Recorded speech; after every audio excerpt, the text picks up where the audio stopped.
Mi familia me sacó de casa por componer música nueva y tuve que vivir en el metro, hasta que un día conocí a alguien muy importante y mi vida cambió drásticamente.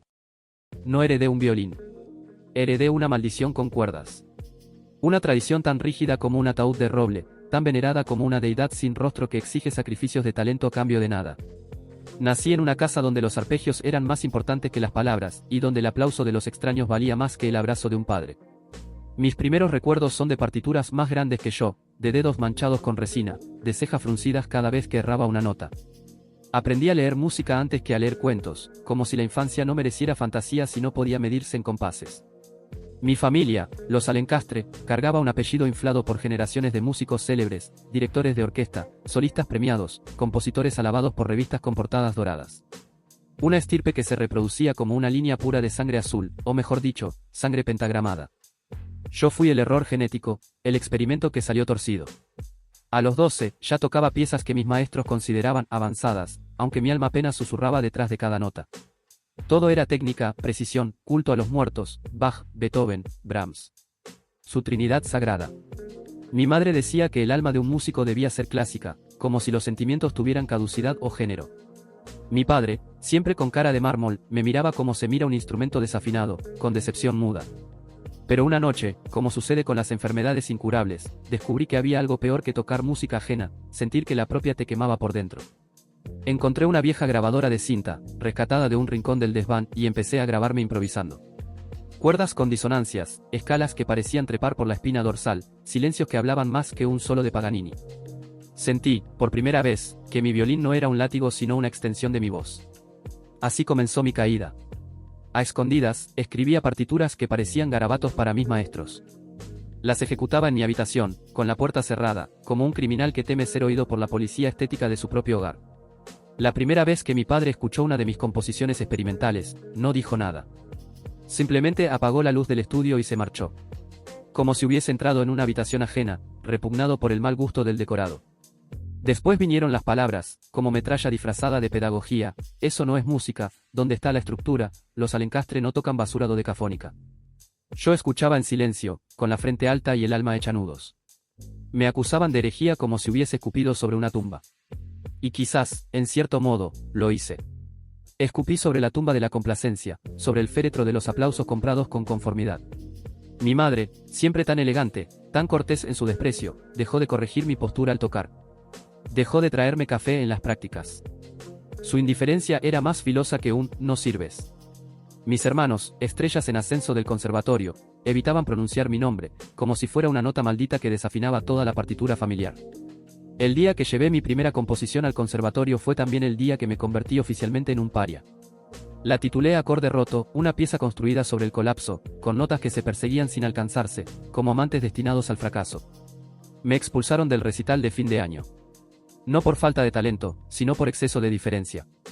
Volví a casa con la hoja doblada en el bolsillo, y mi padre me recibió con el gesto neutro de un carcelero. Esa noche, después de una cena silenciosa, me llamó al estudio.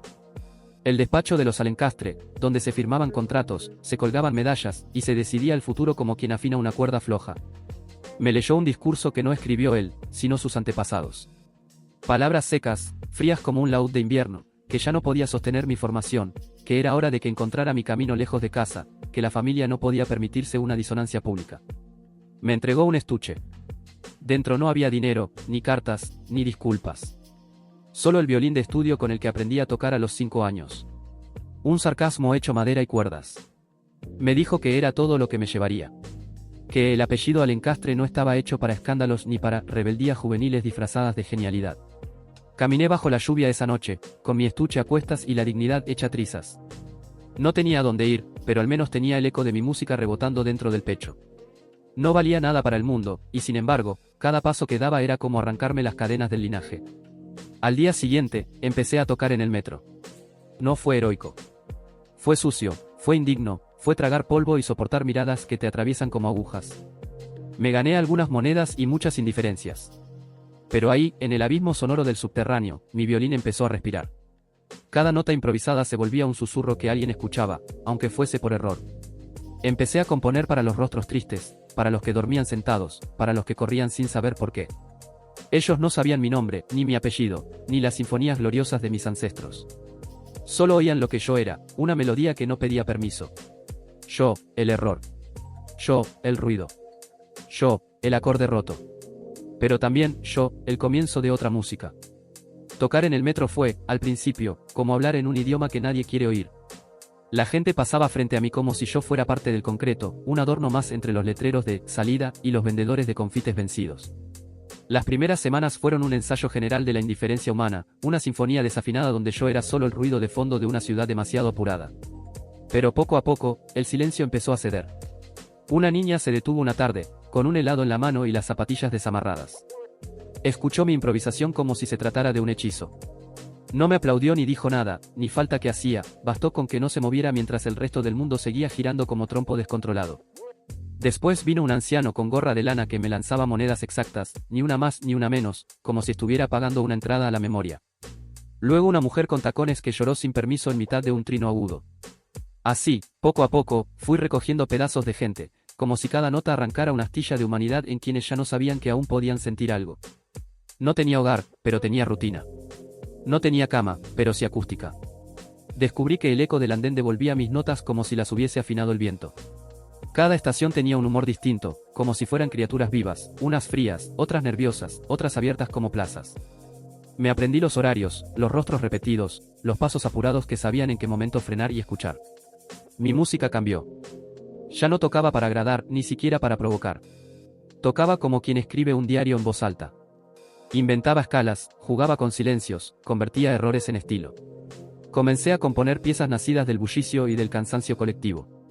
Les puse nombres extraños, El rumor del andén 3, Elegía para una mochila olvidada, Sinfonía del lunes a las 6:17. Algunas duraban 3 minutos, otras lo que tardaba en llegar el siguiente tren. Mi público no sabía de teoría musical, pero conocía el alma. Y a veces, cuando terminaba una pieza, no aplaudían, pero me miraban con una expresión que decía más que cualquier crítica, eso que hiciste, también me pertenece. No faltaban los días duros. Los que empujaban mi estuche con el pie, los que fingían no oírme mientras se quejaban del ruido, los que dejaban basura junto a mis partituras. Pero incluso en esos momentos, había algo invencible en seguir tocando. Como si cada cuerda fuera una declaración, existo, sueno, resisto. Un día, una señora me dejó una flor. Así, sin palabras. Era pequeña, amarilla, de esas que crecen en las grietas de la ciudad, como un detalle que se niega a marchitarse. La guardé dentro del estuche, entre 2 hojas de papel pautado. Fue mi primera crítica positiva. Pasaron los meses. Me volví parte del paisaje, sí, pero no de cualquier manera. Fui el músico del metro. El que tocaba cosas raras, el de los sonidos que no sabía si venían del violín o del recuerdo. Algunos me buscaban a propósito. Otros se detenían porque sí. Pero lo cierto es que, sin quererlo, mi música empezaba a tejer una especie de comunidad invisible. Un club sin membresía, sin reglas, donde bastaba con escuchar para pertenecer. Y entonces ocurrió. Fue un martes, creo. O tal vez un jueves. Ya no distinguía los días, para mí, la semana se medía en estaciones. Yo estaba en la central, una de las más ruidosas, con escaleras eléctricas que crujían como si se quejaran del peso humano. Tocaba una pieza nueva que había compuesto esa madrugada, en el borde entre el insomnio y la necesidad, variaciones sobre un zumbido de tren. Era rápida, nerviosa, con pausas inesperadas y arpegios que subían como escaleras sin fin. Sentí su mirada antes de verla. No era como las otras. No se trataba de simple curiosidad. Había algo en su postura, erguida, atenta, sin disimulo. Vestía de forma sencilla, pero sus ojos tenían ese brillo que he visto en los músicos que no necesitan partitura para entender una idea. Observó mis manos como si leyera un idioma secreto. No se movió cuando el tren pasó.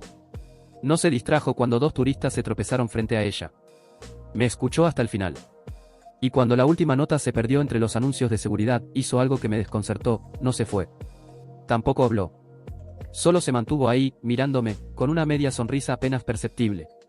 Luego, tan silenciosamente como llegó, se dio la vuelta y desapareció entre la multitud. No dejó dinero, ni flor, ni tarjeta. Solo una pausa en mi rutina. No supe quién era. Pero sentí que algo había cambiado. Esa noche no dormí. Repetí la pieza 1000 veces en mi cabeza, preguntándome qué había visto, qué había oído. Me pregunté si era uno de esos momentos que se exageran con el tiempo, o si de verdad había sentido una conexión especial. El tipo de momento que no tiene nombre pero te deja una vibración adentro, como si el aire mismo te hubiese escuchado.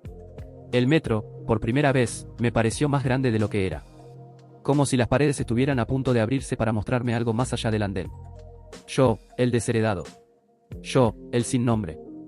Yo, el que inventaba sonatas con polvo. Y sin embargo, por primera vez, sentí que alguien me había escuchado, sin necesidad de decir una sola palabra. No volví a ser el mismo después de aquella mirada.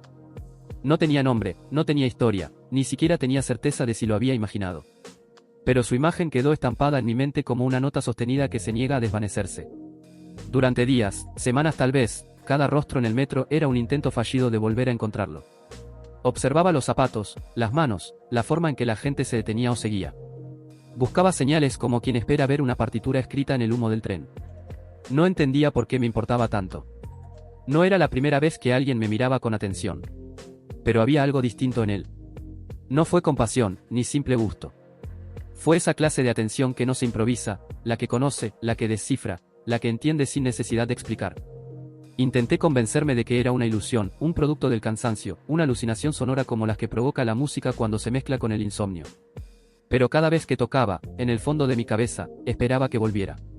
Como si cada acorde que componía fuera una llamada que él sabría responder. Me volví más exigente conmigo mismo. Practicaba en los andenes con la misma disciplina que antes despreciaba en el conservatorio. Afinaba detalles, corregía silencios, afinaba melodías como si supiera que alguien me escuchaba desde algún rincón. No era miedo a fallar, era deseo de ser descubierto de nuevo. De merecer esa mirada por segunda vez. Una tarde lluviosa, como si la ciudad quisiera acompañar mi ánimo, me encontré en la estación Retiro. No era mi habitual, pero algo me impulsó a cambiar la rutina. Una intuición sin lógica. Me instalé en un rincón menos transitado, donde el sonido rebotaba de forma distinta, más íntima. Tocaba una pieza nueva, sin nombre aún, una mezcla de nostalgia y ansiedad. Cada nota parecía buscar a alguien, como si el violín estuviera olfateando en la multitud. Y entonces lo vi. De nuevo, estaba allí. Mismo porte, misma expresión serena, mismo brillo atento en los ojos. No me sonrió, pero sus cejas se alzaron levemente al reconocerme. Y en ese gesto mínimo, el mundo se comprimió como un acorde perfecto. Terminó mi pieza y esta vez no desapareció. Se acercó, sin prisa, sin ceremonia. Se detuvo frente a mí, en silencio. Me miró de cerca, y por primera vez, su voz invisible habló a través de un gesto. No con palabras, sino con una mirada prolongada al violín, al entorno, y luego a mí. Fue un recorrido simple, pero lleno de intención. Como si dijera, esto debería estar en otro lugar. Y lo supe. Supe que no era un simple espectador. Supe que esa segunda aparición no era casualidad. Que había vuelto por algo, quizás por mí, quizás por la música. No dejó nombre, ni tarjeta, ni promesas vacías. Solo una insinuación sutil, como una pregunta abierta al universo. Cuando se marchó, lo hizo como la primera vez, sin estruendo, sin despedida. Pero esta vez no me dejó el vacío, sino una especie de fuego que se quedó encendido detrás del esternón. No había hablado, y sin embargo, había dicho lo que más necesitaba oír, que lo que yo hacía merecía ser escuchado más allá de los pasillos subterráneos y el bullicio.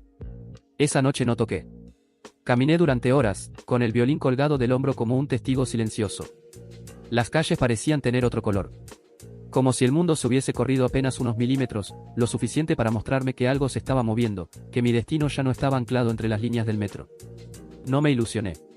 O al menos, no del todo.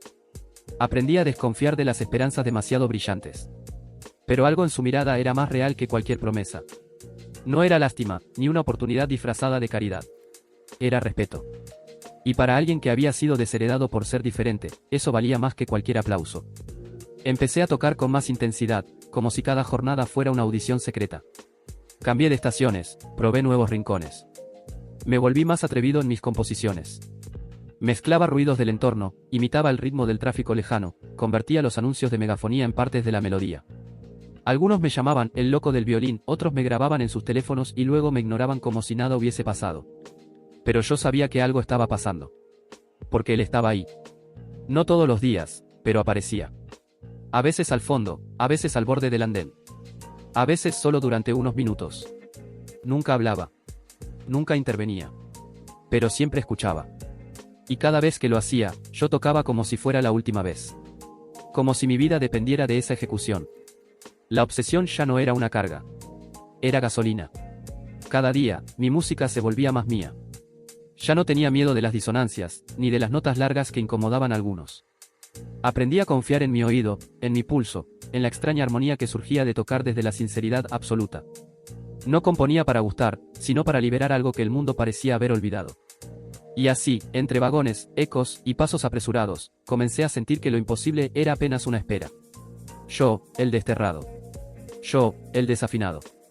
Yo, el que no servía para las salas de concierto. Y sin embargo, ahí estaba él, escuchando, como si la sala ya hubiera empezado a formarse, invisible, alrededor de mí. El día que me entregaron la invitación no hubo discursos, ni ceremonias, ni aplausos. Solo una hoja doblada y una mirada que decía más que cualquier palabra. Me la dio el mismo hombre que había sido un enigma recurrente en mi rutina subterránea. Esta vez, sin sombras ni fugas, me buscó, se acercó, y sin dramatismos, me tendió la invitación como si solo estuviera cumpliendo con lo inevitable. Concierto especial de la Orquesta Nacional. Ensayo general el jueves. Sala mayor. No había promesas. No decía que iba a tocar. Ni siquiera aclaraba qué papel tendría. Pero su mirada lo confirmó todo, esa hoja era más que un papel. Era un puente. Una puerta. O quizás, un espejo limpio donde, por fin, podía ver mi reflejo completo.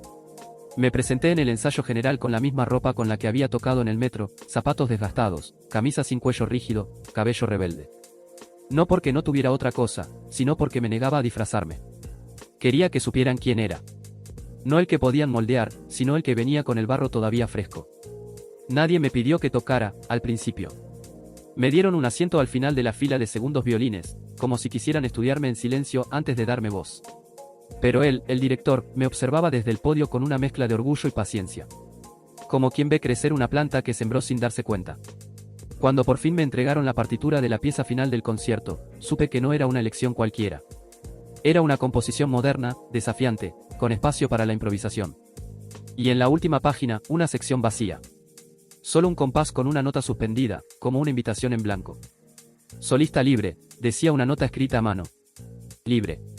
Una palabra que en mi familia era casi una ofensa. Y sin embargo, ahí estaba, escrita con tinta indeleble como un permiso largamente negado. El día del concierto, la sala se llenó como un vaso al borde del desborde. Rostros de todas partes, elegantes, atentos, críticos. Yo, desde mi sitio al fondo, me sentía pequeño y vasto a la vez. Como una gota de tinta a punto de caer sobre una página en blanco. La orquesta comenzó. Las primeras piezas fueron precisas, pulcras, intachables. Obras de autores consagrados que resonaban como himnos repetidos hasta el cansancio. Cada instrumento hablaba en el idioma de la excelencia tradicional. Yo cumplía con lo mínimo. Ni más, ni menos. Pero todo cambió con la última pieza. Desde la primera nota, se sintió como otra cosa. Una corriente subterránea, una brisa inesperada entre tantas estructuras firmes. Las armonías se despegaban apenas de lo esperado. Los ritmos tenían una libertad contenida, como si estuvieran respirando por primera vez en mucho tiempo. Y entonces, llegó el momento. La orquesta bajó el volumen. El compás final se aproximaba. Sentí la mirada del director como un rayo mudo. Me dio una pequeña señal con los ojos, y entonces, el mundo se cayó.